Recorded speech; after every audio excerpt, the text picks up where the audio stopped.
To start our macrame edge, we will have our piece. This is just a sample piece I'm going to use, but we will be doing it across about 20 stitches. So we've cut 20 strands, and now we will go ahead and attach each strand to our piece by using what's called a lark's head knot. You're going to pull your strand through, and then see this loop? We want to even out our strands on the ends so that they are the same length. And then we will go ahead and simply place these two ends down through that loop that we created and then tighten. We will do that all the way across the bottom of our piece for all 20 strands.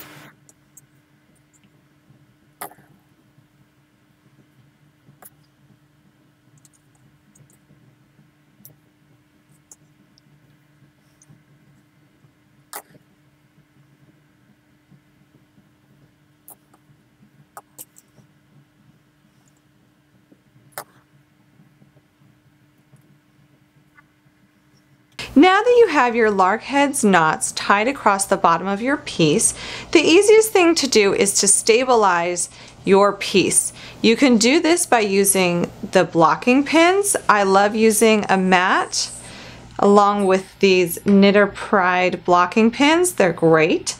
If you don't have this, that's okay. Sometimes just simply using a towel on a surface that you can stab into, that you can pin something just like if you were to block a piece, works fine too. This is just so that you can pull on the strands in order to do the macrame down here, and it will be less frustrating if you can have a little bit of tension and have your piece secured.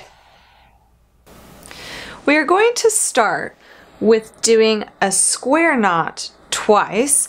We're going to take a lot of the stuff to the right and just kind of shift it so it's out of the way, and we're only going to be working with the 4 left strands. To do the square knot, take the far right strand in the group of 4, place it over the first 2 strands of the group and under the last. This creates a nice loop here on the right. Now take the far left strand, placing it under everything, and bring it up through this loop that we had created. Now we will tighten down. I don't like to go all the way because I like leaving a little bit of a gap here for a nice design aspect. Now to complete the square knot, we are going to do that again, but opposite. So we're going to take the far left strand, placing it over 2 and under the last. Taking the last strand, we're going to go under everything and up through this loop we created. And then we are going to tighten that. And there is a square knot. Now we're going to repeat that process one more time, going over the first 2 and under the last with our right strand, creating this loop here. Now with our far left strand, we are going to go under everything and up that loop that we just created. Tightening that down. And now to complete the square knot, we'll do it again, but opposite. We'll take the left strand over the first 2 and under the last. And then the last far right strand will go under everything and up through that loop we just created.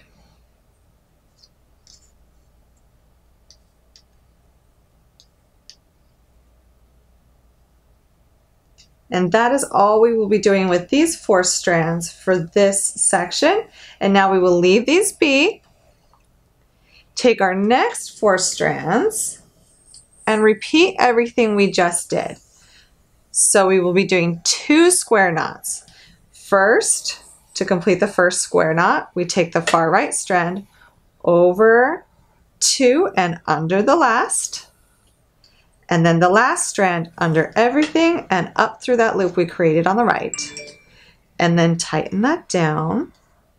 And you want to tighten it to be the same as the one we just created here so that everything's the same length. And now to complete this square knot, we will just do the opposite, where we take our left strand over the first two and under that last one. Then we take the last strand on the right, under everything, and up through the loop we just created. And we will tighten that down. There's our first square knot, and now onto the second. So we will take our right strand over two and under the last, creating this loop on the right. Take our far left strand under everything and up through the loop we created. And now we will complete that, the second half of our square knot one more time, but opposite. So we will take the left strand over the first two and under the last, and the last strand under everything and up the loop on the left. Now we will repeat this process, working at 4 strands at a time, 2 square knots for each grouping, all the way across. So now you're pretty good at tying these square knots, and we're simply going to be doing that again on the next row. The only difference is we're going to take the first 2 strands as we start on the left and set them aside and not use them. Then we will go ahead and do the next 4 strands, tying them in the same way by doing 2 square knots for each of these 4 strands. So to review, we will take our right strand over the first and under the last, leaving a loop on this right side. Taking our last strand under everything and up through that loop. Then we'll take our left strand over the first 2 and under the last. Take that last strand under everything and up through that loop to complete the first square knot. And notice I still am leaving some space in between here to just kind of add to that design. Then we will do our second square knot.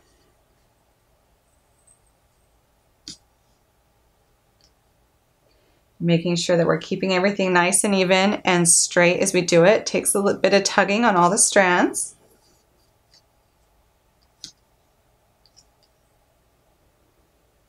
And then we will simply just repeat that across, working with the next 4 strands, doing 2 more square knots.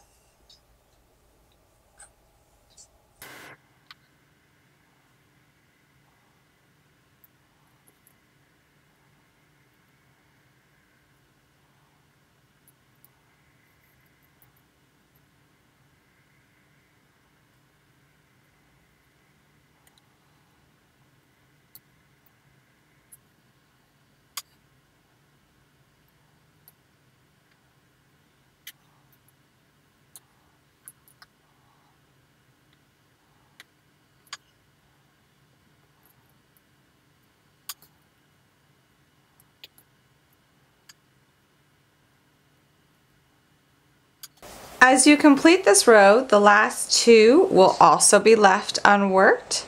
And as we go on to our next row, we will simply do what we did in this first section, and that's to take the first 4, and we are going to once again do 2 square knots on this section of 4.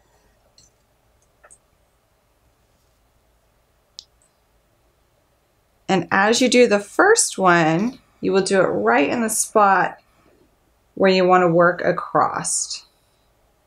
So you're not going to pull it all the way tight. You want it to be right at the height that gives a nice look.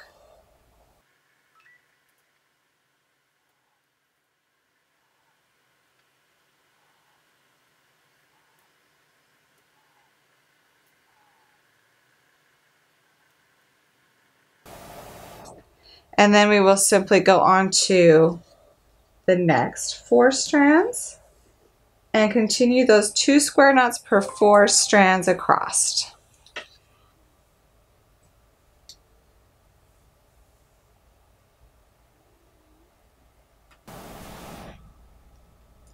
So once you have this first section of those double square knots, we're going to go ahead and work on the last section on the bottom. How we will do this section is using the same technique we've been using up here, but we're going to do it down here. We're going to split the first 5 groups this way, so right down the middle, and the right hand side 5 groups this way, and we're going to work this side and this side slightly different to get some different twists. But here's how we do it. For all of the right sides, we're still working in groups of 4. And the way we get this nice twist is we simply do what we were doing before, where we go. We're going to start this one from this side where we're going to make a loop on the left, where we go over 2 and under the last, and then that last strand comes up through the loop. We don't want to pull it all the way tight to the last section we made. We want to leave a little bit so that it defines the next section we're working on. And then instead of doing the opposite, we're going to do that again, where we're going to do the left side strand over 2 and under the last, and then that last strand up through that loop. And then we're going to simply continue to do that. So we're going to do the same steps of this knot over and over, and that's what causes it to spiral.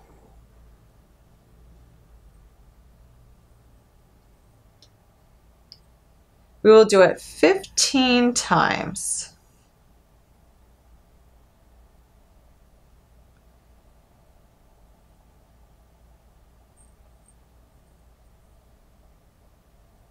You can kind of see it starting to spiral there.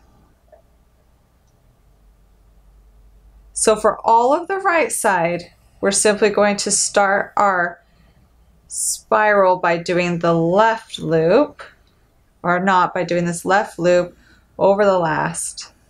Bring that last one up through the loop. On all of these 15 times on each group of 4. And then for this side, for these groupings, we're just going to simply do the opposite, where we will start our knot with the right strand going over 2 under the last, and the last one coming up through that right loop, leaving some space between our last grouping and this one so that it adds some definition.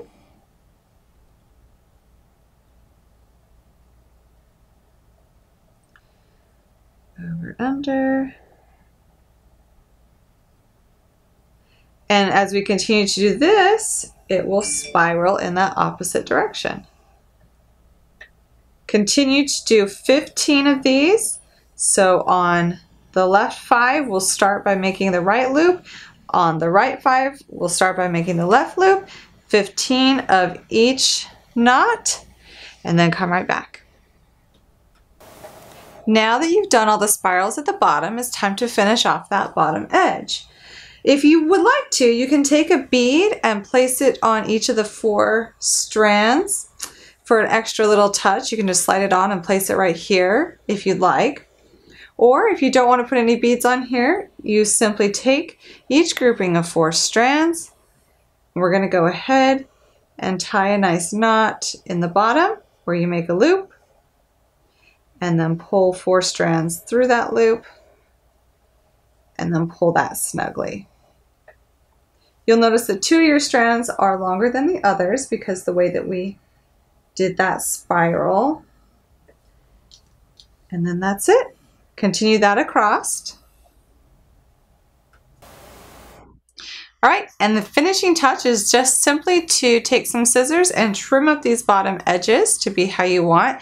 If you have a lot of strands left over, you can always angle them and cut them to be unique if you would like. Just trim those up, finish it up, and then you've got a really nice macrame finish to a beautiful shawl. I hope you've really enjoyed starting to learn this macrame technique. I know it's something that I want to continue to explore because it's lots of fun.